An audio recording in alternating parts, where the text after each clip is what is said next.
Ayun. Yes. Teka, hindi ako. Nakikita ko ba dyan? Ayan. Meron pa akong nilutong gulay kagabi. Ang gulay. May natira. Ano yung gulay? Ano yung sinahog mo? Kagabi? Oo. Hindi ako sasagin kahit na ano, mais. Lalagyan ko lang ng oyster. Umiiwas na ako sa mga kwan. Basta kumpleto sa sangkap, masarap. Ayoko na ng mga manok. Nagsawa ako. Kaya kaya kita nagluto ng manok. Gusto ko pure na gulay. Siyempre naman, puro bisa, mantika. Puro ginisa, alam ni Shirley. Pagka papaluto naman ako ng gulay, hindi sila gaano nahilig sa baboy, Oh.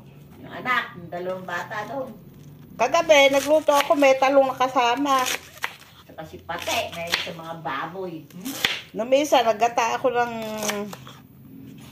Ang tawag doon?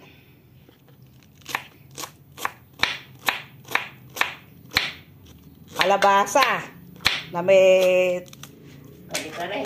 talong. Parang kare-kare. Yun, ang ulam kahapon, Shirley niluto. Puso ng saging.